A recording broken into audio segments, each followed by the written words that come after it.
Il y en a une autre. Que pensez-vous des ateliers Montessori déclinés dans le livre de Céline Alvarez, où des enfants de maternelle parviennent à faire des additions à 4 chiffres grâce au matériel Montessori? Je le dis, c'est une vaste arnaque. Pourquoi? Alors, ça n'empêche pas que un certain nombre de partis pris de Céline Alvarez sont fondés, que Maria Montessori était une grande dame. C'est pas ça, le problème n'est pas ça. C'est que dans une vidéo, dans son livre, on voit des enfants qui utilisent un matériel très simple. Il y a un cube, il y a une barre de 10 cubes scellés, il y a une plaque de 10 barres scellées, c'est-à-dire de 100 cubes scellés, il y a un gros cube, un cube de 10 plaques scellées, c'est-à-dire qui est censé s'appeler 1000, 1000. Et les enfants ont appris, là c'est 1000, le gros cube c'est 1000, la plaque elle s'appelle 100, la barre elle s'appelle 10, le petit cube là c'est ce qu'on va partager, c'est le petit cube. Allez, maintenant on va partager 6000, 340, on va mettre 38 en 3 enfants. Et il y a un enfant qui fait le partage. Alors il a le matériel. 6000, c'est-à-dire 6 gros cubes. 300, 3 plaques. 30, 3 barres.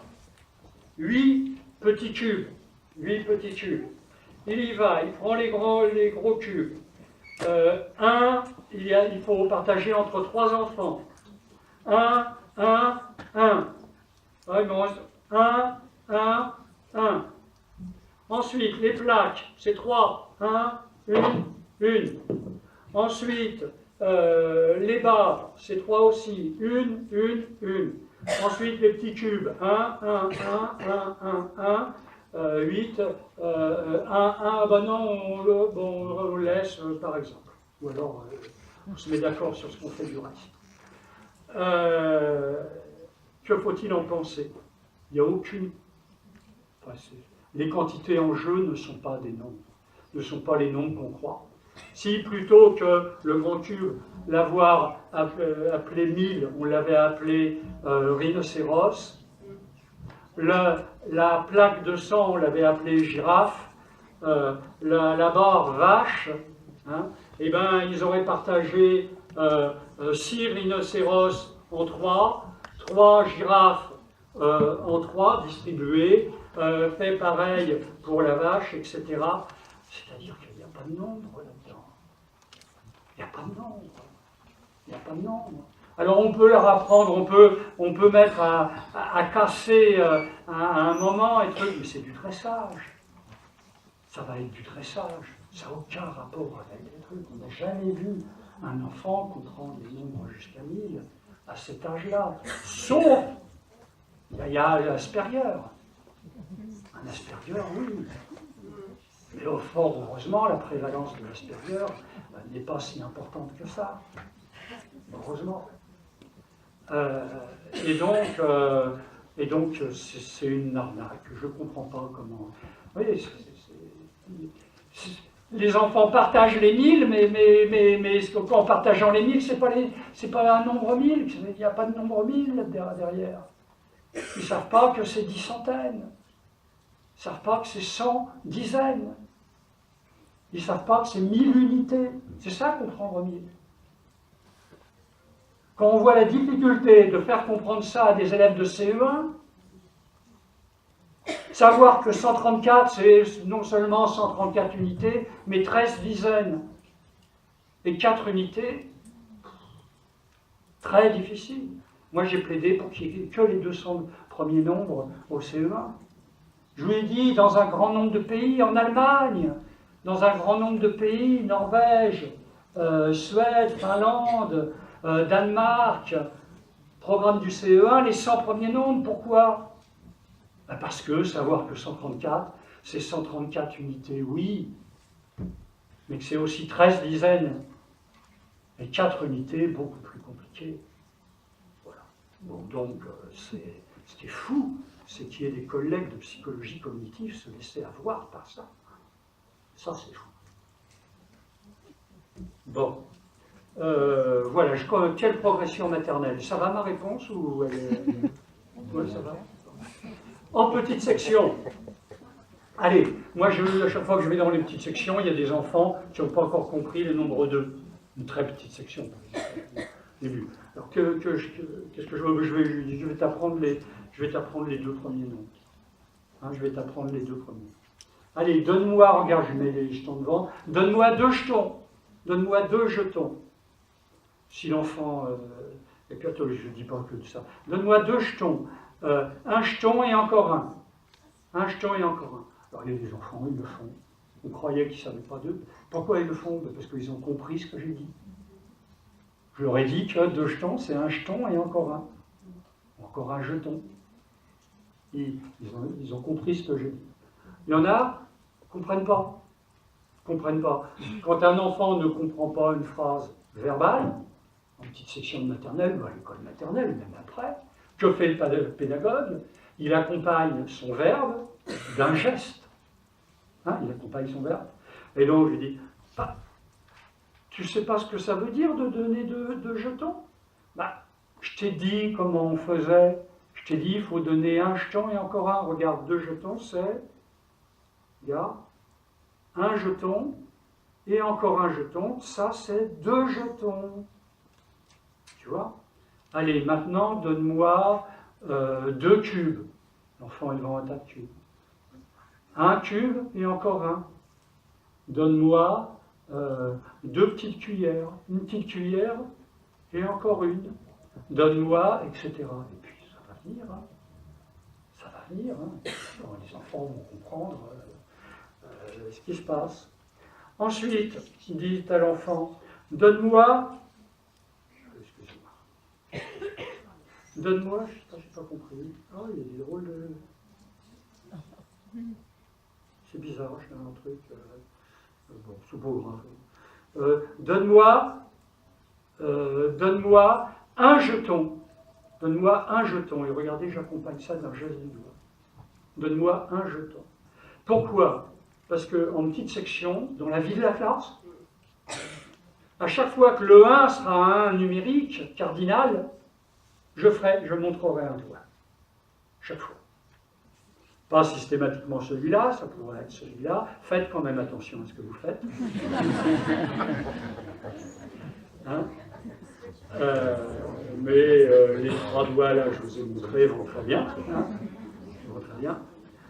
Donne-moi un jeton. Et puis, quand ça sera le 1 indéfini, aidez les enfants francophones à différencier l'adjectif, le 1, non, du 1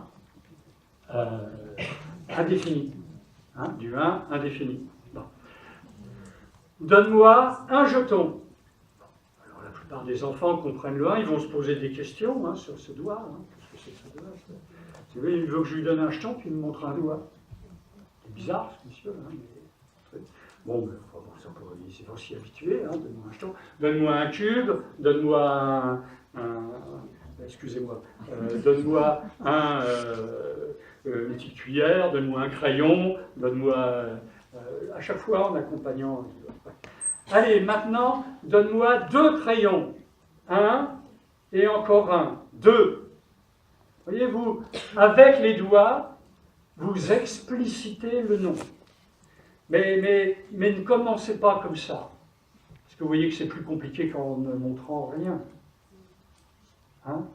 Si d'emblée vous demandez à un enfant de petite section, donne-moi 2 cubes, il veut que je lui montre des cubes et il me montre des doigts. Vous voyez, il faut redevenir. Il ne faut montrer de doigts que quand on en a montré. Hein? Donne-moi 2 cubes, un cube et encore un. 2. Et là, l'enfant ayant appris avant à donner 2 cubes, 1 et encore un, ça fait 2. Hein? On peut aller jusqu'à 3. Un cube et encore un. Mais pour 3, il ne faut pas se priver de dire « donne-moi 2 cubes et encore un ». 3. Ou « donne-moi 2 cubes et encore un ». 3. Faites-le. « Donne-moi 2 cubes et encore un ». 3. Vous voyez toutes les trucs. L'important, c'est à la fois ce que je vois, mais c'est le geste. C'est le geste, hein, évidemment. Hein, c'est le mode de construction de 3 hein, qui importe. 3, c'est 2, et encore un. Voilà.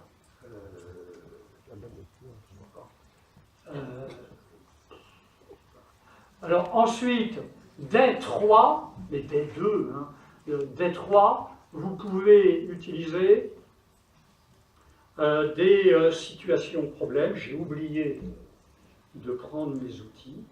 Vous me laissez 2 secondes, hein, je vais aller chercher des albums pour vous montrer tangiblement ce que c'est. Parce que sur l'écran, j'en ai pour 2 secondes. Dans l'image, il y a N, ce sont ces albums-là. Le premier, là, c'est 1, 2 et 3, c'est petite section de maternelle. Mais un enfant de moyenne section qui n'a pas compris les 3 premiers nombres, évidemment, hein, il faut revenir à ça. Évidemment. Celui-là, 2, 3, 4 et 5, un enfant de CP qui n'a pas compris les 5 premiers nombres, ça reste pertinent. Hein. Encore une fois, vous voyez, on met des repères là-dessus. Hein. Mais dans l'image, il y a, regardez comment ça se présente, celui-là. J'ouvre la première page. Sur la couverture, il y a des rabats. Vous allez voir que d'une manière générale, je suis un pédagogue qui passe son temps à masquer les choses. Le masquage est crucial.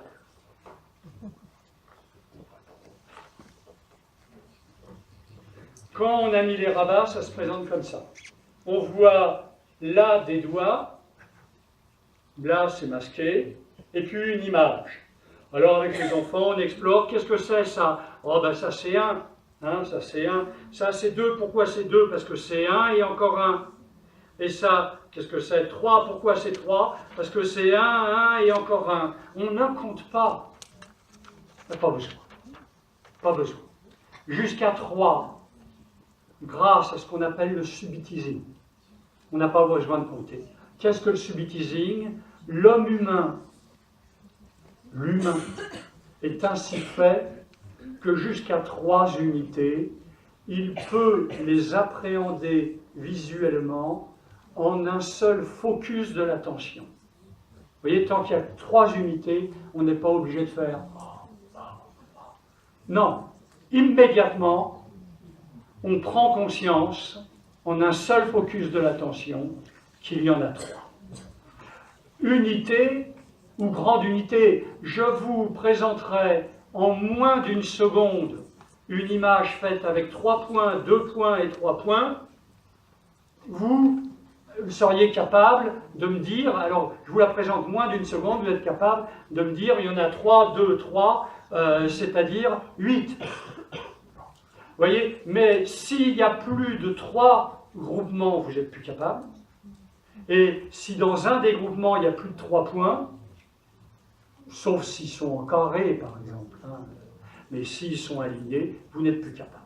Le subitizing, c'est un collègue pas très loin d'ici, hein, à Nancy, hein, la fac de Nancy, Jean-Paul Fischer, qui a beaucoup travaillé là-dessus, qui l'a établi sans discussion. Bon. Donc on ne compte pas. La situation problème est la suivante. Je voudrais que tu complètes ma phrase. Dans l'image, il y a 3 ballons. Oui, pourquoi? Viens les montrer. Il y en a un là et un là. Ou alors il y en a 2 en bas et encore un. 3. Validation, on soulève le couvercle qui est en face des 3 doigts et on voit les 3 ballons. Hein, ça se transforme en petit jeu d'anticipation de ce qu'on va voir quand on soulèvera le masque. 3 ballons. D'accord. Dans l'image, il y a deux voitures. Oui, viens les montrer. Une là et encore une là. 2. Je soulève. Dans l'image, il y a un nounours. Oui, ici, viens le montrer. Un nounours. Je le soulève. Vous avez remarqué que je n'ai pas commencé par un. Au début, il ne faut pas commencer par un. Parce que si vous commencez par un au début, si vous dites, dans l'image, il y a un, vous aurez toujours un enfant. Oh, maîtresse, il y a un ballon. Il a raison. Il y a un ballon. Mais le 1, à ce moment-là, n'a pas valeur numérique. C'est un article indéfini. En Angleterre, vous n'auriez pas ce problème. En France, il vaut mieux installer, attention, c'est le 1. Donc, si vous y êtes bien pris, il n'y aura pas de confusion. Mais si vous n'êtes pas bien pris, il risque d'y avoir de confusion. On enlève la confusion en commençant par le 3. Je tourne la page. Je tourne la page. Deuxième interrogation dans le contexte des jouets. Pourquoi ça? Je tourne encore la page. Troisième interrogation dans le contexte des jouets. Il faut qu'il y ait plusieurs interrogations dans le contexte, dans un même contexte, sinon les enfants apprennent par cœur les réponses. Si vous n'aviez pas plusieurs interrogations dans le même contexte, les enfants sauraient, mémoriseraient. Les jeunes enfants ont une mémoire phénoménale. Phénoménale. Et donc, ils sauraient, quand on m'interroge sur les jouets, la bonne réponse, c'est celle de tout à l'heure, c'était 3 ballons, 2 voitures et un nounours. Ouais, sauf qu'il y a aussi des cas où c'est 2 ballons, 1 voiture et 3 nounours. Et puis même un cas, vous voyez, ce qu'on appelle une rotation circulaire. Vers le milieu de l'album. Vers le milieu de l'album. Interrogation dans le contexte, les fruits dans le frigidaire. Les fruits dans le frigidaire.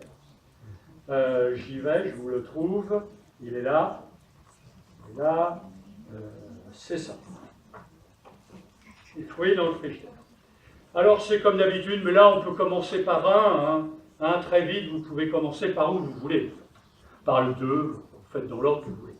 Dans l'image, il y a un, en fait en l'occurrence ici c'est une. Ah oui, parce que difficulté supplémentaire, en français, un c'est souvent une. En anglais c'est toujours one. Toujours. Difficulté. Dans l'image, il y a une banane. Oui, viens la montrer. Ici. Ici. Je soulève. D'accord. Et puis, je vais tourner la page. Et regardez, quand je tourne la page, je vois apparaître, on est en petite section. On est en petite section. Et là, on dit les enfants, les grands, pour parler des nombres, souvent, plutôt que de montrer des doigts, ils dessinent des points, comme sur le dé. Ça, qu'est-ce que ça veut dire? 1, montre-le avec ton doigt, d'accord. Ça, qu'est-ce que ça veut dire? 2, pourquoi c'est 2? C'est 1 et encore 1. Et ça, pourquoi c'est 3? Parce que c'est 1 et encore 1. Ou alors 2 à chaque extrémité et 1 au milieu. Décomposition. On ne compte pas. On ne compte pas. Et puis, dans l'image, il y a deux pommes. Oui, viens montrer. Une là et une là. Oui, une et encore une. Oui, n'oubliez pas de reformuler de manière abstraite. Une et encore une, c'est 2. C'est 2. Validation, je soulève. Je tourne la page et regardez ce qu'on voit apparaître. Ils sont mal tracés, mes chiffres. Je pourrais changer ça. C'est pas la typographie la plus souhaitable. On ne m'a pas fait vérifier avant. Les enfants, les grands, quand ils veulent parler des nombres, souvent ils font des dessins qu'on appelle des chiffres. Eh bien, ce dessin-là, et puis on peut le reproduire, ça veut dire 1. Et là, on commence l'affichage. on commence l'affichage. On a le 1, on met le chiffre 1 au milieu, on met un point, on met l'image d'un doigt, on met peut-être l'image d'une pomme, etc. On commence l'affichage du 1, 2. Ce chiffre-là, il veut dire 1, celui-là, là, il veut dire 2, 1 et encore 1. C'est la même chose. Ça veut dire la même chose. C'est pareil. C'est pareil.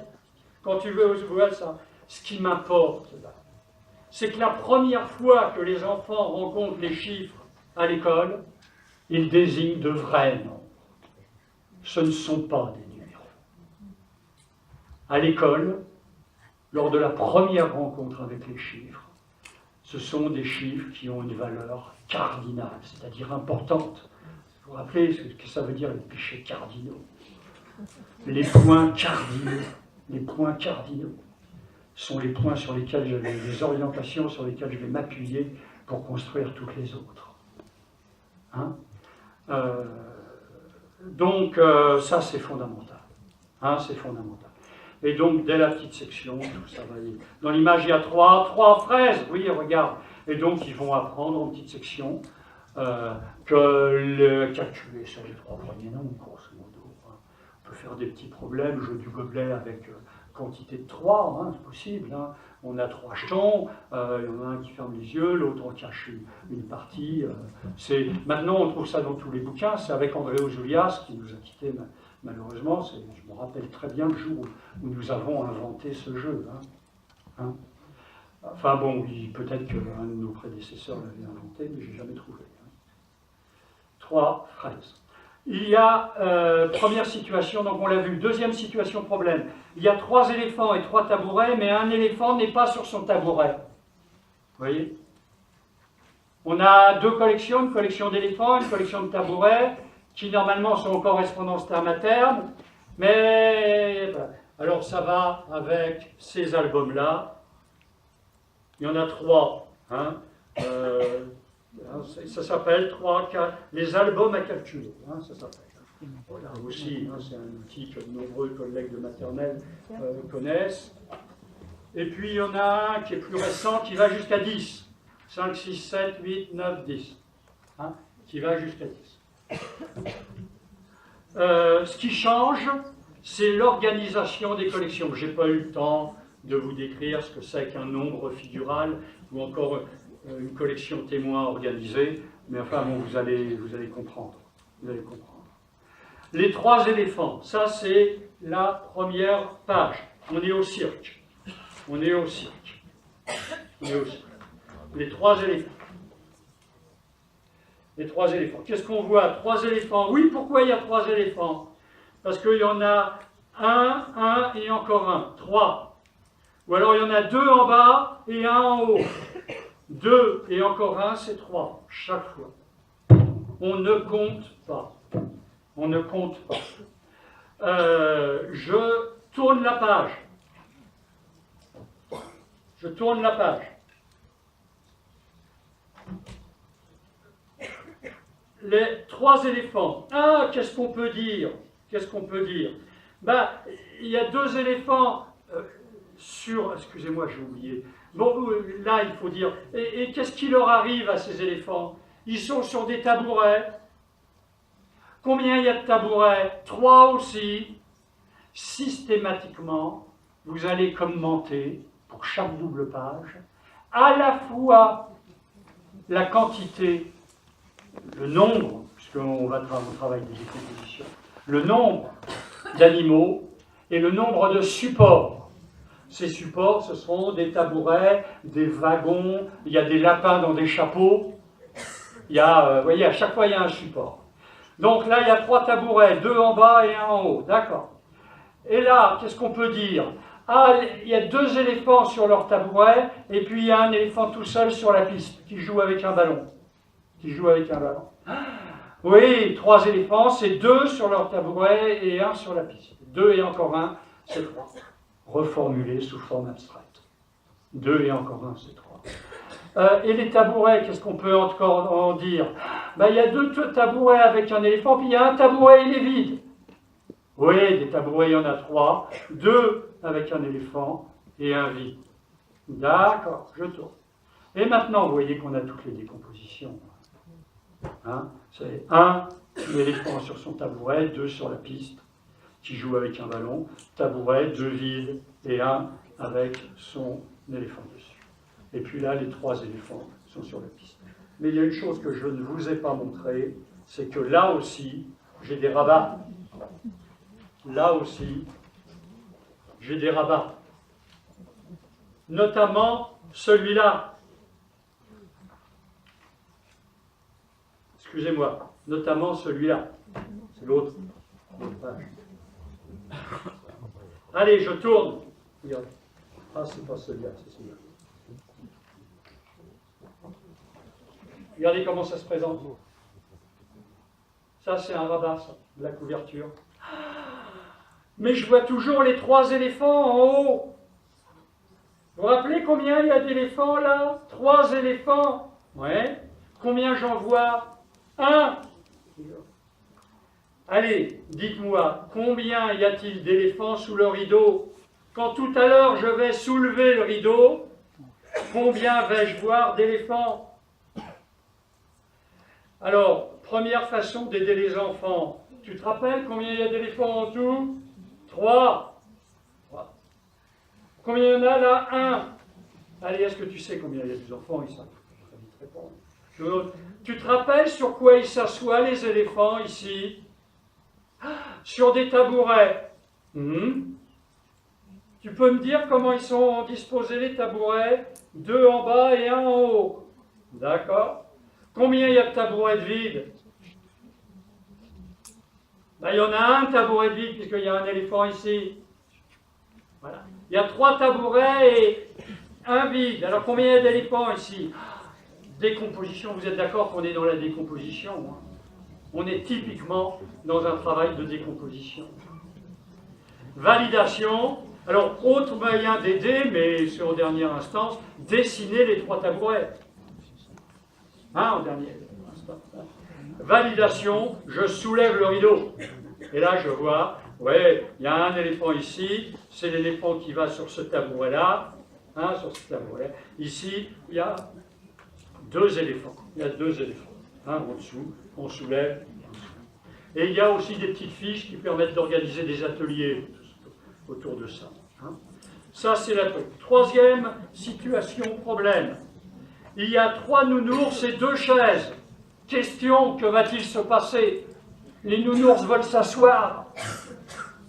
Hein, les nounours veulent s'asseoir.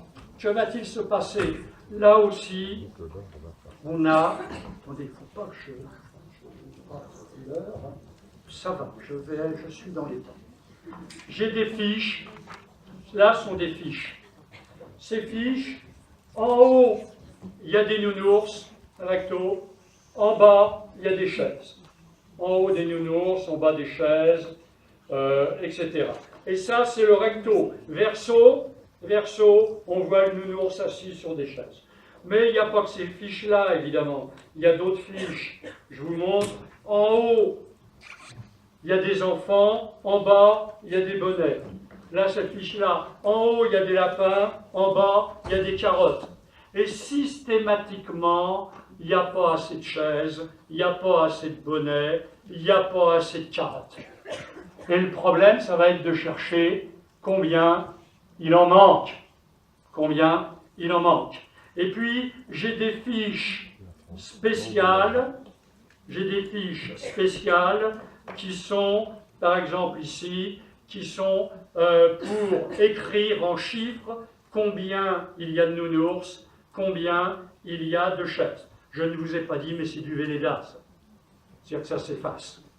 Hein, ça s'efface. Et donc, là, ça, c'est la fiche. Là, c'est la fiche pour écrire en chiffres. On y va. Première situation, problème. Les enfants, combien y a-t-il de chaises? 1. Combien y a-t-il de nounours? 3. Oui, pourquoi? Parce qu'il y en a 1 et encore 1. Ou 1 et encore 1, ça fait 2 et encore 1, 3. Si on veut. Allez, on va l'écrire. 1, 3. Les nounours veulent s'asseoir, puisqu'on est en petite section. Hein. Alors, en petite section, il ne faut pas acheter l'outil, il faut l'emprunter à son collègue de moyenne section ou de grande section. hein, parce que ça va beaucoup plus loin. On isole les fiches qui concernent 3. Hein, donc, que va-t-il se passer? Puis là, il y a un dialogue. Et les enfants sont capables de faire de la correspondance terme à terme visuelle et dire, eh bien, il y a un nounours, il va être content, puis il y a 2 nounours qui ne vont pas être contents. Oui, pourquoi? Parce qu'il n'y a pas de chaise, etc. Il faut aller chercher des chaises. Enfin, bon, il y a les trucs. On y va, au tableau, on relie au feu de Creveléda le truc. Et là, on peut dire, oui, il y a 2 nounours qui ne vont pas être contents. Hein. En tout, il y a 3 nounours. Il y a 3 nounours. On l'a écrit. Hein, il y a 3 nounours. 3, c'est un nounours qui va pouvoir s'asseoir. Et encore 2 qui ne vont pas être contents. 3, c'est 1 et encore 2. Oui. C'est pas dérangeant dans la fiche où on voit un seul nounours qui est écrit 3 à côté? Pardon, un seul nounours. Ah, on voit un seul nounours ici. Bah, des nounours, il y en a 3. Non, c'est pas très dérangeant. Non, non. Non, très vite, ils comprennent que ici, on écrit ce qu'il y a ici. Ici, on écrit ce qu'il y a ici. Les 2 fiches vont ensemble. Hein? Les 2 fiches vont ensemble. Hein? Si un enfant soulève et dit « Non, mais ici, il faut écrire le nombre de nounours ici. Il faut leur faire comprendre que ce 3, il réfère à ça. Hein? » Maintenant, la fiche, je la tiens comme ça. Je la tiens comme ça. Et là, je ne me rappelle plus ce que c'est. Mais peut-être que c'est... Allez, je vais vous le dire. En haut, je ne sais pas la bonne fille. En haut, allez, je vous dis, en haut, il y a des nounours. En bas, il y a des chaises. Allez, j'y vais. Les nounours, il y en a 1, et encore 1, 2, et encore 1, 3. Il y a 3 nounours. 1 et encore 1. Des chaises, il y en a 2. 1 et encore 1, 2. On l'écrit. Chaise 2, nounours 3. Allez, dites-moi, quand je vais retourner la fiche, ce qui va se passer. Combien de nounours vont être contents? Combien? Et, bon, réflexion d'un enfant avec de petites sections avec qui je faisais. Un nounours, il ne va pas être content. Je le sais, je ne l'ai même pas vu. C'est pour eux totalement étonnant. Je suis capable mentalement de reconstituer la situation. Et comme le maître, il a dit 1 et encore 1, 2, et encore 1, 3, alors qu'en bas, c'est 2. C'est 2. Vous voyez, je les aide hein, de la manière que je compte. Eh bien, ils sont capables. Pour la petite section, c'est difficile. Hein. Moyenne section, ça passe bien. Très, très bien. Mais c'est déjà, je l'ai utilisé en petite section. Validation, je retourne la fiche. Alors moi, je n'avais pas la bonne, hein, parce que je n'ai pas voulu perdre de temps. Hein. Je retourne la fiche. Ce nounours-là va s'asseoir là. Celui-là, là. Celui-là ne va pas être content. Oui, tu as gagné. Tu as gagné. 3 nounours en tout, c'est là. 3 nounours. C'est 2 nounours qui vont s'asseoir. Et encore 1. C'est 2 et encore 1. Les 2 nounours qui vont s'asseoir. Comme les chaises. 2 nounours comme les chaises. Et encore 1. C'est 3. Vous voyez, 3 situations, problèmes. Qu'ont-elles en commun ces situations, dont je affirme qu'elles aident à construire le nom. Qu'ont-elles en commun? Elles mettent toutes en jeu, 2 quantités ou plus. C'est-à-dire qu'ils sont amenés à comparer des quantités. C'est très différent de la situation de commande. À chaque fois, on compare des quantités. Ces 3 situations ont en commun qu'elles mettent en jeu 2 quantités de tailles différentes et qu'elles invitent à les comparer. Suite de la progression. En moyenne section, étude du nombre 4 en enseignant le comptage des nombrements jusqu'à 4. Tout à l'heure, je vous ai montré comment on enseigne le comptage des nombrements quand les unités sont déplaçables. Et quand elles sont fixes sur une image, comment fait-on? Là encore, Brandicourt avait trouvé la solution. Il prend un cache. Ouais, mais excusez-moi, combien y a-t-il de lapins? Je vais vous montrer comment on les compte, ces lapins. Regardez, il prend un cache et il cache toute la collection. Et puis là, il dit 1, 2, 3, grâce au subiteasing. 1, l'enfant voit un lapin.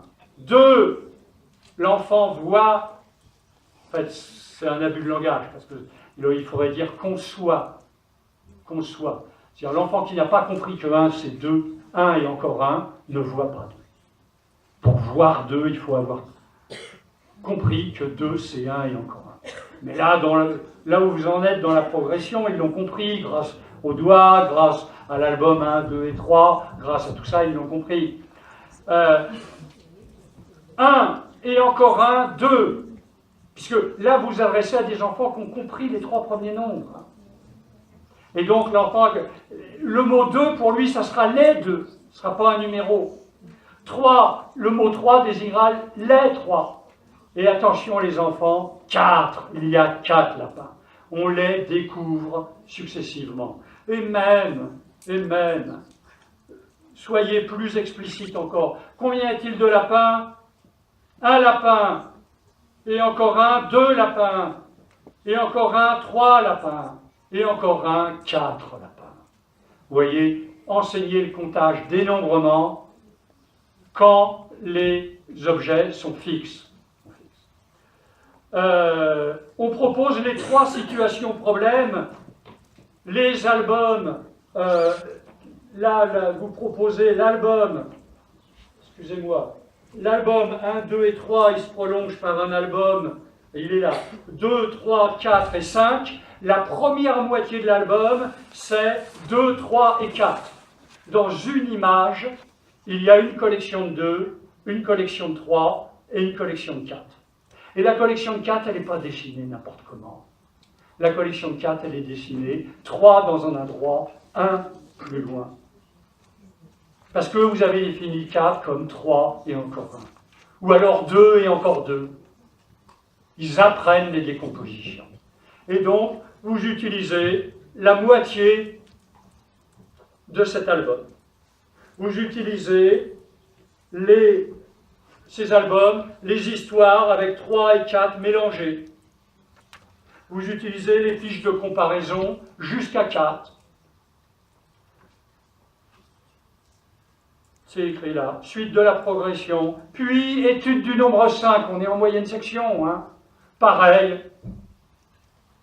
En enseignant le comptage dénombrement, en proposant les 3 situations problèmes jusqu'à 5. En grande section, et puis d'autres situations. Hein. Mais toutes les situations, il faut les repenser. La plupart des choses, sauf ponctuellement des gens qui s'inspirent de mon travail, hein. Et maintenant il y en a de plus en plus, fort heureusement. Hein. C'est très bien. Très bien. Mais sinon, il faut repenser un grand nombre de situations telles qu'elles sont décrites dans les ouvrages. Par exemple, pas de jeu de déplacement sur une file. Une file vide, oui. Une course à 10, vous avez 10 cases vides. Vous avez 10 cases vides, mais surtout pas numérotées. D'abord, on est en petite section de maternelle, donc on ne va que jusqu'à 5. Et puis, quand vous lancez le dé, vous gagnez 1, 2 ou 3 jetons, par exemple. Il est reconfiguré, votre dé. 1, 2. Vous faites 2, vous mettez 2 jetons sur votre file. Ouais. Et le premier qui a rempli sa file a gagné. Mais surtout pas de déplacement sur une file numérotée. Utilisez ce type de représentation dans vos affichages. Là, cet album, il utilise le type de représentation du roi. Vous voyez que je vois ici en bas, ici, je vois, ça c'est ce qui explique qu'il y ait plusieurs albums à calculer. Là, je vois que 5 c'est 4 et encore 1. Là aussi, je vois que 5 c'est 4 et encore 1. Mais la cinquième unité, elle n'est pas disposée de la même manière. Là encore, je vois que 6, c'est 5 et encore 1. Là aussi. un petit peu moins bien. Mais là, je vois mieux qui? Je vois un petit peu mieux que 7, c'est 6 et encore 1. Rendez théâtrale l'itération de l'unité. Théâtraliser constamment l'itération de l'unité. Quels affichages? Celui-ci, ce type d'affichage. Vous avez, et puis à gauche, les dés, avec le repère 5, en dessous, un schéma des doigts, au-dessus, si vous voulez, je n'ai pas mis ici une collection quelconque, des pommes en dessus, vous voyez, mais pas la file numérotée. J'ai été, dans mon ouvrage de 1989, j'ai essayé de sauver l'usage de la file numérotée. Un grand nombre d'activités qu'on voit décrites dans les ouvrages pédagogiques, elles sont prélevées dans mon ouvrage de 1989. Mettre des post-it sur les cases de la file numérotée, par exemple. Utiliser un éphéméride pour le calendrier, par exemple. Vous regardez, c'est dans Comment les enfants apprennent à calculer, 89. Je ne crois plus aujourd'hui possible de sauver l'usage de la file numérotée. C'est impossible. Dès que vous avez une file numérotée, les enfants sont là, vous leur demandez « C'est quoi 8 ?» « C'est là !» C'est là. Pourquoi c'est là? Parce que c'est 1, 2, 3, 4, 5, 6, 7, 8. Et puis, chez certains, il y a la quantité. Chez les plus faibles, il n'y a même pas de quantité dans leur tête. Mais même quand il y a la quantité, c'est la quantité représentée par une suite de numéros. Ça éloigne du nombre. Ça éloigne. Les usages de la file numérotée qui ne font pas de mal aux élèves sont extrêmement subtils. C'est à chaque fois que l'enfant sait qu'on passe d'une case à une autre en ajoutant un. Alors, troisième partie, on passe au CP. Au CP, au CE1, au CE2, quelle grille de lecture pour comparer différentes méthodes? Là, ça m'agace un peu ce qui se passe actuellement. Nous sommes méthode de Singapour, méthode... comment on l'appelle, heuristique, méthode herméneutique, mais pourquoi pas méthode herméneutique, méthode, enfin bon, je ne sais pas, on peut en inventer comme truc. Puis vous regardez, mais attendez, quelle grille de lecture pour comparer tout ça? J'étais à la télé sur CNews l'autre jour, la journaliste qui a fait le dossier, la méthode de Singapour, hein, c'est une commande ministérielle. Hein. Je lui ai demandé, qu'est-ce qui vous a donné cette idée? Ben, c'est mon rédacteur en chef qui m'a demandé. Et qu'est-ce que vous pensez que le rédacteur en chef? On lui avait parlé dans l'oreille. Hein. Simplement, dans la méthode de Singapour, on peut avoir l'impression, et c'est pas totalement vrai, que les 4 opérations sont étudiées dès le CP. Et notre ministre, quand il était directeur adjoint de Gilles de Robien en 1986, était plutôt favorable à ça. Hein, à l'enseignement des 4 opérations dès le CP. Voilà, bon, mais on va tout faire pour que ce ne soit pas le cas. Ça va encore être difficile la vie. Alors, le journaliste lui demande, alors qu'est-ce qu'elle a de bien, cette méthode? Ah ben, d'abord on manipule, puis on dessine, et puis on écrit. Mais qui ne fait pas ça? Mais qui ne fait pas ça? Quel maître ne fait pas manipuler des objets? Quel maître ne fait pas dessiner? Quel maître ne fait pas poser directement les calculs sous forme chiffrée dans un troisième temps? Justifier une méthode à travers une telle théorie psychologique, c'est vraiment... Alors, en fait, elle a été incapable, ça a tourné en queue de boudin. C'était pas en queue de boudin, en eau de boudin et en queue de... je sais pas pourquoi. En eau de boudin, ça a tourné en eau de boudin la discussion, parce qu'elle était incapable de dire l'originalité de cette méthode, qui n'est pas totalement inintéressante, hein, elle a des points forts, hein, puis des points faibles, hein, puis surtout, elle n'est pas adaptée, je pense, aux enfants francophones. Bon, enfin, bon, c'est pas grave. Alors, les questions qu'il faut se poser. Première question, la progression favorise-t-elle l'acquisition de l'itération et des décompositions, hein? Et puis ça, il y a une question qui est presque synonyme. Est-il fait usage d'une file numérotée? C'est presque synonyme.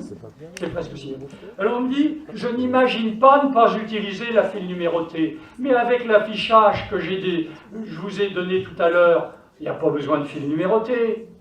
Et puis, ce qu'il faut, ce n'est pas une file numérotée, c'est une file numérique. Qu'est-ce que c'est une file numérique? C'est quoi la différence entre une file numérique et une file numérotée?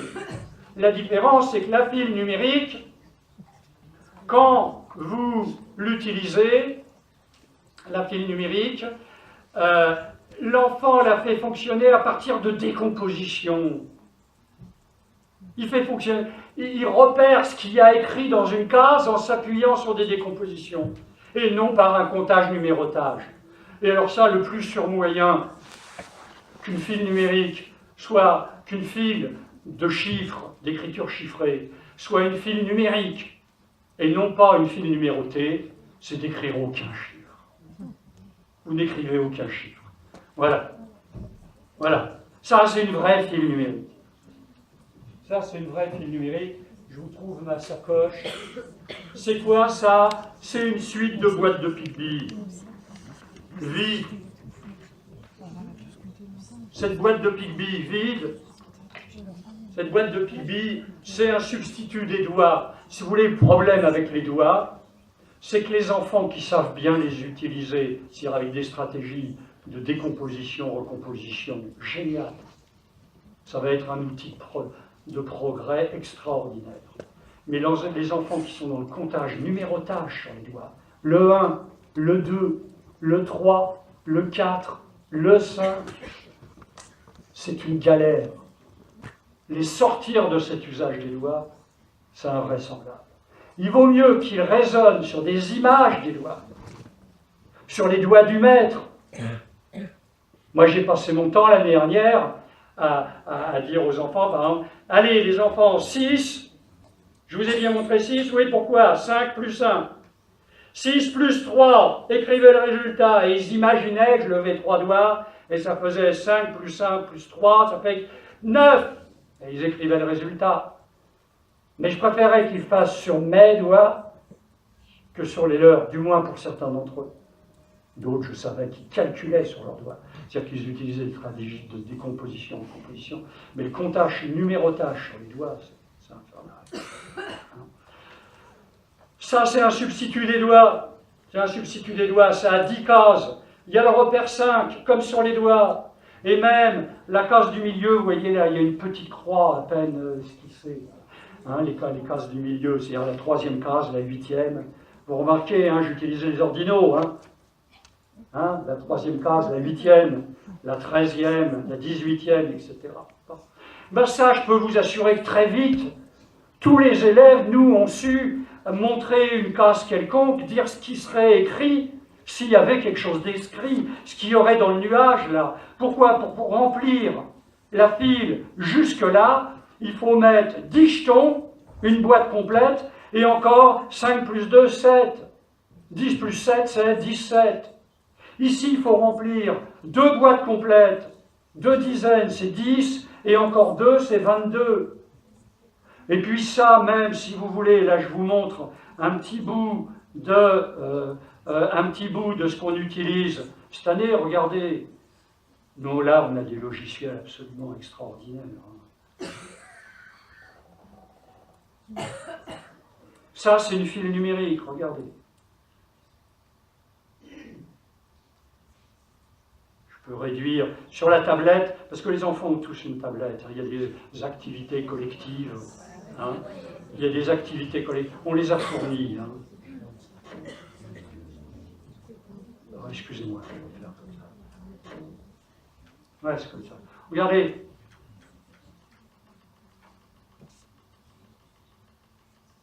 Allez. Hein, ça. Je vais le mettre dans la file. Jusqu'où ça va aller?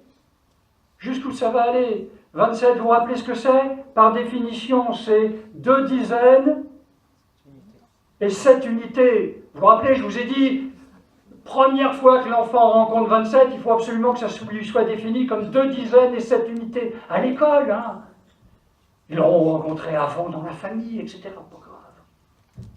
À l'école, lors des premières rencontres, il faut mettre l'accent sur ce qui compte, sur ce qui a de l'avenir, sur ce qui va permettre de raisonner sur les nombres.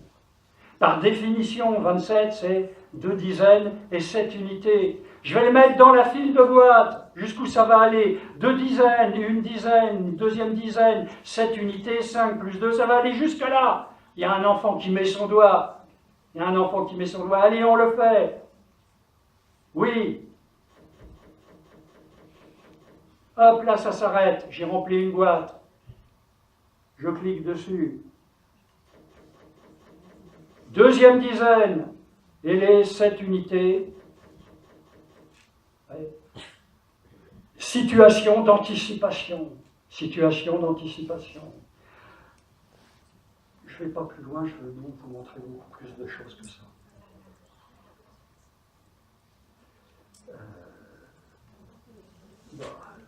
Voilà, bon, l'exercice écrit, ça c'est extrait de J'apprends les maths avec Pilby.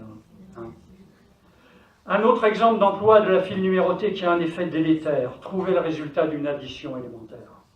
Ça, ces résultats, ils sont obtenus, comparaison, fin de CP aux USA, en Chine. On pose toutes les additions élémentaires, 2 plus 1, 8 plus 9, des très simples, des très compliqués. Toutes. Et puis, on regarde comment ils s'y prennent, les enfants. Récupération mémoire à long terme, c'est l'enfant qui vous dit 8 plus 6, 14. Immédiatement. Décomposition, c'est l'enfant qui vous dit 8 plus 6, 8 plus 2, ça fait 10. Comme j'ai mis 2 dans la boîte, il faut que je mette encore 2 pour aller ainsi, 4. 10 plus 4, 14. Hein, décomposition, stratégie de décomposition. Comptage verbal. C'est l'enfant qui compte ouvertement, comptage sur les doigts. En plus de ça, il compte sur ses doigts. Hein. Regardez les résultats. Chine, 86% de résultats donnés directement. Usage du comptage, 4%. Aux États-Unis, 28%, plus 36%, 64% de comptage. Comment expliquer ça? Il y a plein de raisons. Il n'y en a pas qu'une. Mais une raison fondamentale, mais c'est qu'on leur a dit de faire comme ça. Dans tous les manuels chinois, vous avez à un moment une leçon avec une file numérotée, il y a même ça dans la méthode de Singapour. Parce qu'ils s'inspirent un petit peu de la pédagogie. Ils le disent eux-mêmes, hein, on a essayé de prendre ce qu'il y a de mieux un peu partout. Sauf que ça, c'est pas terrible. Dans tous les manuels chinois, manuels états-uniens, vous avez une leçon, vous voyez une file numérotée, vous avez 4 plus 3, la case 4 est repérée, hein, elle est repérée d'une façon. Vous avez 3 flèches au-dessus, 1, 2, 3, et puis on a entouré la case d'arrivée. On est en train d'enseigner aux enfants, pour 4 plus 3, tu repères la case 4, tu comptes à droite 1, 2, 3, et ce qui est écrit dans la case d'arrivée, c'est le résultat. On est en train de leur enseigner ça. Vous sauriez faire ça avec les lettres de l'alphabet. R, c'est une quantité, hein. Laquelle, je ne sais pas. Pas grave. Pas grave. R plus C. Est-ce que vous êtes d'accord que ça, c'est C? Ça, c'est C. Hein. R plus C. Je mets R dans la tête, c'est sur les doigts. R, S, T, U. Ou alors, au-dessus du tableau, il y a la suite des lettres de l'alphabet. Je repère la case R, je la vois. À droite, je compte 1, 2, 3. R, S, T, U. U! J'ai bon. L'enseignant doit me mettre une bonne note. C'est combien U? C'est combien R? Je n'en ai aucune idée. Je n'ai pas besoin de raisonner sur des nombres pour donner le résultat. C'est catastrophique. Alors, comment comprendre ça? Les enfants en fin d'année de CP aux États-Unis comptent, mais comment peut-on espérer qu'ils ne comptent pas alors qu'on leur a dit, montré qu'il fallait compter. C'est pas possible autrement. Là, nous, dans l'environnement qu'on a, alors une activité qui est... En plus de ça, quand les enfants ne se remémorent pas le résultat, ils utilisent une décomposition dans 68% des cas en Chine contre 13% aux USA. Une activité fondamentale, c'est celle-ci. J'aurais pas assez de jetons. Simulation, stratégie de décomposition, recomposition. Regardez.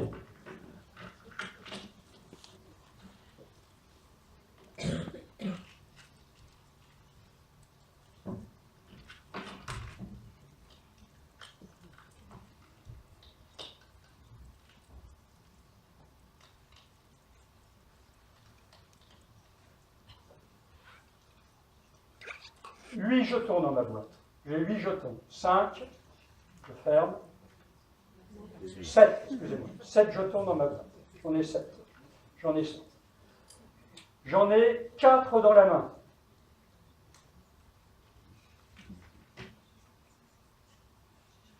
Sept, 4.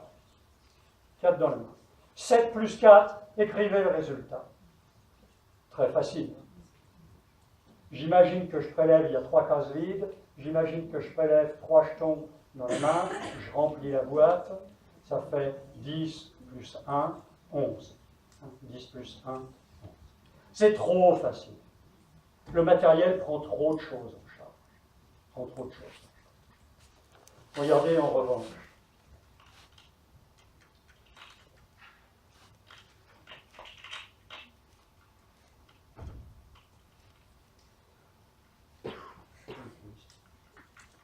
J'ai 8 jetons dans la boîte. J'en ai 3 dans la main. 8, 3. Imaginez ce que je vois. Combien de cases vides? 8, 3. 8 plus 3.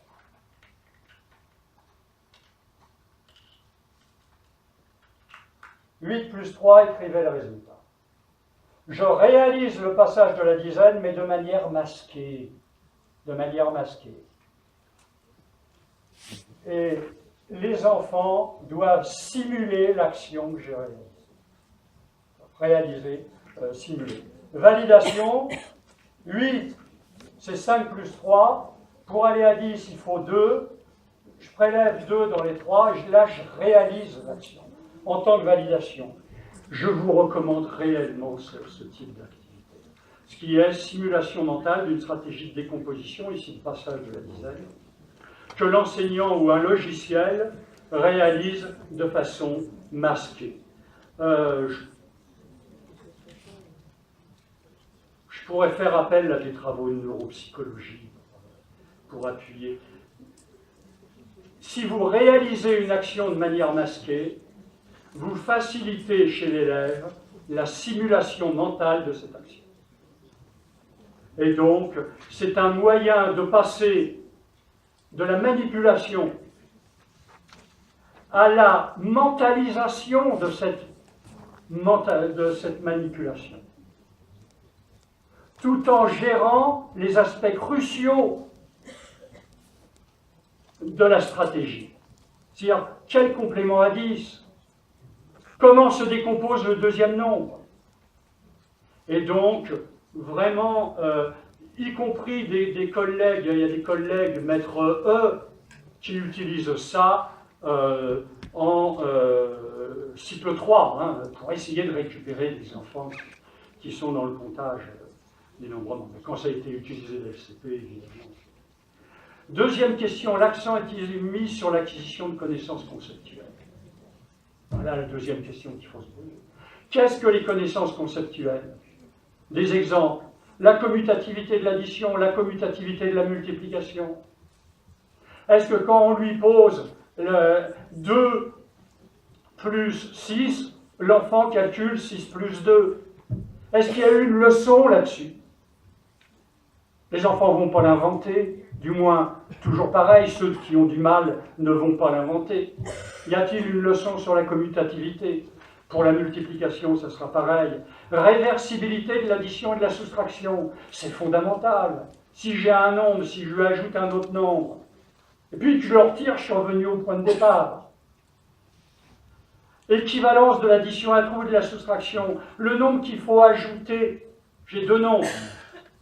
Le nombre qu'il faut ajouter au plus petit pour avoir le plus grand, c'est aussi la différence des deux nombres. C'est fondamental. Équivalence de la quotition et du partage. Ici, il n'y a pas de cycle. Il y a des CE2, il y a des CE2 ici. Ouais, bon, c'est fondamental dès le CE2, ça. Absolument fondamental. En CE2, les enfants ne calculent pas 162 divisé par 50. 162 divisé par 50, ils font en 162 combien de fois 50? 3 fois 50, il reste 12. Comme ils calculent 162 divisé par 3. 162 divisé par 3, c'est 16 dizaines et 2 unités partagées en 3. 16 dizaines partagées en 3, c'est 5 dizaines chacun. Il reste 12 unités. 12 unités partagées en 3, c'est 4 unités chacun. Dans un cas, j'ai le geste mental du partage. Dans l'autre, j'ai le geste mental de ce qu'on appelle de la quotition, c'est-à-dire on a combien de fois B. Et donc, il faut savoir que face à une situation dite de division, je peux mettre en œuvre un geste mental ou l'autre. Les deux conduisent au même résultat. C'est ça le conceptuel. Alors, pour terminer, je ne vais peut-être pas aller plus loin, parce que mais je vais vous montrer comment dans le nouvel environnement sur lequel je travaille, on fait ça. Alors, cet environnement, il est là. Hein. Cet environnement, il est là, excusez-moi. Vous voyez, on a... il n'y a pas ça. Ça, je suis en mode prof. Tout ça n'existe pas. Ce que voient les enfants, c'est une suite de chapitres, dont des chapitres qui ne sont pas ouverts, parce que actuellement dans les classes on en est là, puis moi j'ai pas tout fait, eux ils ont eu toutes leurs étoiles. Hein. Et à la fin de l'année, quand on a gagné, on a battu Osgard. Je vous ai dit, je fais ça, cette année il y a aussi, avec nous il y a 600 élèves norvégiens, il y a 300 finlandais qui travaillent sur le même support. Hein. Et Osgard, ça fait partie de leur mythologie. Hein. Donc eux, ils viennent du jeu numérique. Moi, je viens de la psychologie et de la didactique. Et donc, vous voyez, on a essayé de fusionner nos approches. Alors, ça s'appelle les noobs. Qu'est-ce que des noobs? Qu'est-ce que des noobs? Je vais dans le chapitre 1, les noobs, et je vais aller ou dans le chapitre 2 peut-être. Dans le chapitre 2, et je vais aller, j'ai la sandbox ou je ne l'ai pas ici? Non, excusez-moi. Ici, je ne l'ai peut-être pas, après tout. Hein.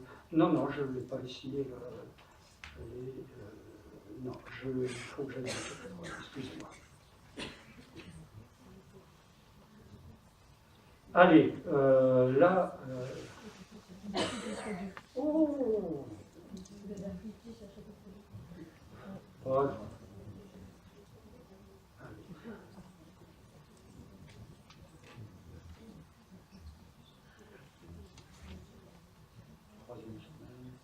On va prendre la première, après tout, ça va être très simple. La grande boîte, hein, voilà. On a les nouilles, ce sont c'est lui. On peut le mettre derrière un scanner.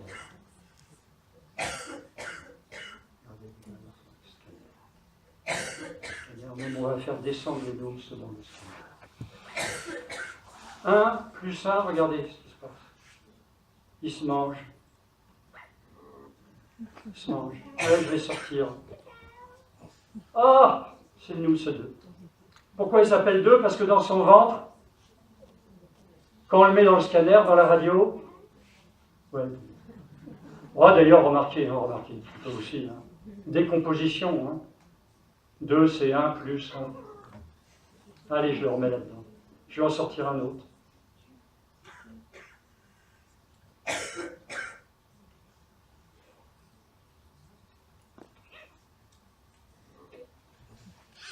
On regarde à quoi il ressemble. 3, c'est 2 plus 1. 1 plus 1 plus 1.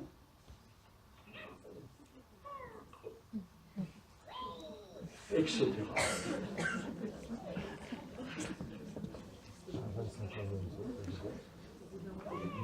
Nous, ce 4. Nous, ce 5. Je crois que là, c'est bridé à 5. Parce que c'était avant la Toussaint. Non, c'est pas bridé. Allez, on va regarder. 5 plus 1. Qu'est-ce que ça fait? 5 plus 1. 6. Ah, et il n'a qu'un œil. Ah, d'accord. On va regarder. 7. Vous voyez, l'itération de l'unité, elle est là, nécessairement avec un tel matériel. Nécessairement. Nécessairement. Les décompositions, on les a. 5. 2. D'ailleurs, regardez, on a, là, ici, on fait les fesses manger. Là, j'ai un petit levier, là, vous voyez, en bas. Le levier, ici. Mais je suis pourtant en mode prof. Là, il est là, juste là. Regardez, ça fait apparaître un losange. C'est le repère 5. C'est possible peut-être préciser que c'est une application en développement qui n'est pas... Ah oui, c'est en développement. Hein. Oui, oui, c'est en... Il y aura peut-être quelques mètres chez vous qui l'année prochaine laisseront. Et dans 2 ans, beaucoup plus de mètres. De toute manière, en 2 ans, il sera commercialisé. Elle sera commercialisée dans 2 ans. Elle est commercialisée dès l'année prochaine en Norvège. Voilà, on a, je vous montre autre application. Ah non, je ne vous ai pas montré, je vais peut-être revenir. Est-ce que j'ai bien la barrière? Oui, j'ai la barrière, regardez. Regardez. J'ai le scanner, j'ai aussi la barrière. La barrière. Allez, on va y aller. Ah, j'ai pas 6. Je voulais pas 6. Excusez-moi, je suis allé trop vite. Bon, remarquez, après tout, allez. 6. Regardez, je vais couper 1. Je le mets à la poubelle. 6 moins 1, c'est combien? Quand je vais enlever la palissade, que vais-je voir? Bah, 5. Puisque 6, c'est 5 plus 1, réversibilité. 6, c'est 5 plus 1, bah, si je retire 1, je vais retrouver le 5. Allez, on défait un truc. Systématiquement, moi, j'ai jamais vu ça. L'année dernière, je faisais classe. Les enfants, on faisait des batailles contre Osgard. Il y avait le CPB, ils gagnaient des points. Osgard, quand ils se trompaient, ils gagnaient des points. Et alors, ils gagnaient souvent. Je m'arrogeais pour qu'ils gagnent toujours contre Osgard, évidemment. Quand ils avaient bien anticipé, c'était la joie, enfin, un engagement que vous n'imaginez pas. C'était, mais j'aurais voulu vous parler de la schématisation. Est-ce que je vais vous me donner un petit 10 minutes ou pas Ouais, 10 petites minutes. J'aurais voulu vous parler de la schématisation. On va y aller, schématisation, excusez-moi. Ça, on va le voir ici, je pense. Ouais.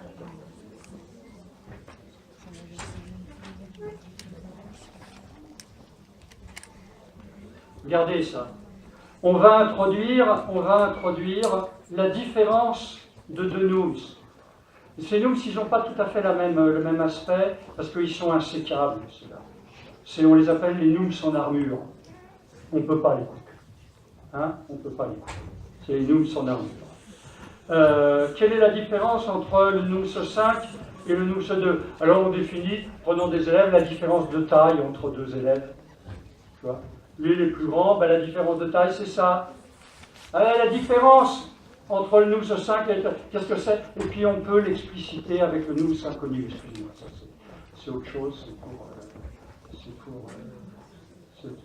Je prends le nums inconnu. Allez. La différence. Oh, je vais y arriver. La différence, ah oui, mais là, c'est une version du logiciel où c'est déjà avancé. La différence, c'est ce qu'il faut mettre là. Vous voyez ça? C'est comme ça qu'on définit la différence de deux nums. Et maintenant, je vous montre une leçon absolument extraordinaire. Excusez-moi, monsieur Rousseau, est-ce que peut-être on ne prendrait pas les 10 minutes en question pour des questions? Je ne sais pas si on a. Si on n'a pas, on passe. Je ne sais pas, est-ce qu'il y a des questions J'ai un truc à montrer. D'accord. Un truc. Il a répondu déjà. Un truc tout à fait étonnant, parce que. Ouais, c'est ça. Ouais, c'est ça. C'est ça. Regardez. C'est une fiche. Hein, parce que il y aura. Il faut que les enfants écrivent. Il faut évidemment que les enfants écrivent. Évidemment. C'est une fiche. Regardez là, c'est la différence. Ils écrivent 1, ils écrivent la valeur de la différence. Là, ils dessinent la différence. Ils écrivent. Là, en dessous, ça. Ça casse les pieds, comment faire disparaître ça? 1. Comment on fait disparaître ça dans la croix? Non. Ouais, bon, c'est pas grave. Je vais... Regardez en dessous. Là, ça, c'est quand j'utilisais la palissade. Hein, ça veut dire, j'ai le NUMS 5, je coupe le NUMS 2, je le mets à la poubelle, combien reste-t-il? Combien reste-t-il? Et ça, c'est la différence des deux NUMS. Le nombre qui reste quand je retire un NUM, c'est aussi la différence des deux NUMS. Ben, j'aime mieux vous dire que regardez dans toutes les autres méthodes. À quel moment les enfants apprennent que la différence de deux nombres, c'est aussi ce qui reste quand je retire le plus petit au plus grand. Alors que la différence, elle est quand même associée de combien le plus petit doit grandir pour être aussi grand que le premier. Hein. Et bien ça, c'est purement du conceptuel. C'est ce qu'on appelle. Et c'est typiquement ce qui fait défaut aux enfants en difficulté. Ce qui explique qu'ils sont incapables de résoudre un problème arithmétique.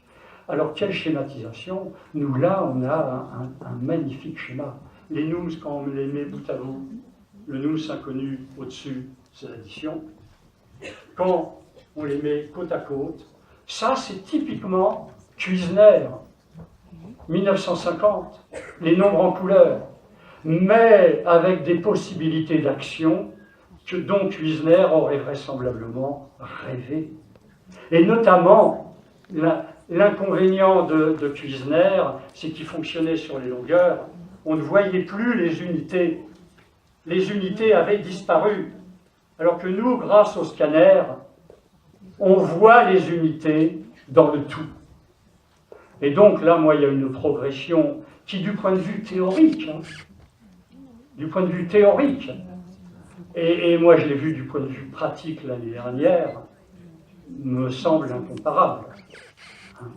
C'est-à-dire que c'est vraiment la matérialisation de l'alliance de la recherche et de la pratique. Allez, si j'ai pas eu le temps de vous montrer tout ce que je rêvais, mais enfin je vous en ai quand même montré pas mal. En tout cas, je vous remercie pour votre attention.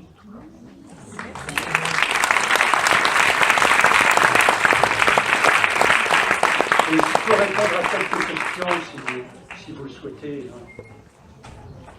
Ouais. Je vais vous donner un micro. J'ai des CE1, CE2, CM1, et c'est vrai que je suis très attachée à la fil numérique, que j'appelle fil numérique, et en fait je m'en sers surtout pour leur faire lire les nombres, parce que c'est dans les programmes aussi de lire un nombre. Et je voulais leur accrocher des petits sachets avec des allumettes. Est-ce que ça suffit pour que ça soit une fil numérique à... Non, ça ne suffit pas. Il faut qu'ils comprennent que d'une case à l'autre, il y a l'ajout d'une unité. Mais ça, c'est ce que je fais. Je n'ai pas fait poser. On fait -1 en enlevant un cube. On fait -1 en enlevant une allumette. On fait plus ça en rajoutant une allumette. Est-ce que la prise, elle peut quand même être là Non. C'est pas pour moi, c'est vraiment pas l'idéal. Quand est-ce qu'on Et moi, je commence. C'est terrible, cette fille. Collègue maître E en CE2, qui prend une enfant donc en difficulté en CE2, qui avait eu fil numéroté au CP, au CE1, au CE2. Elle lui pose la question, alors évidemment, elle travaille avec moi, il n'y a pas de fil numéroté dans son local. Elle lui pose 9 moins 5. Il n'y a pas de fil numéroté. Pendant 3 ans, on lui a appris la soustraction, l'addition, c'est quand on avance sur la file numérotée. La soustraction, c'est quand on recule. Ce qui est faux. Moi, j'ai passé mon temps l'année dernière, et avec les logiciels, à leur apprendre que 9 moins 2, ça ne se calcule pas comme 9 moins 6. 9 moins 2, quel doigt je baisse? Cela, c'est 7. 9 moins 6, quel doigt je baisse? Cela, c'est 3. Apprendre qu'on calcule une soustraction systématiquement en reculant sur une file numérotée, c'est le meilleur moyen pour qu'un élève ne devienne jamais bon en calcul mental d'une soustraction. Jamais. Cette maîtresse E, elle y va à 9 moins 5, tu vas voir. L'enfant, il est là. 1, 2, 3, 4, 5, 6, 7, 8, 9. 9 moins 5. Moins 5. Jusqu'à présent, il reculait sur la file numérotée. Qu'est-ce qu'il va faire? Il va reculer sur les doigts. 1, 2, 3, 4, 5. 4. CE2, milieu de CE2. C'est même pas que 9 moins 5, c'est 4. C'est une calamité.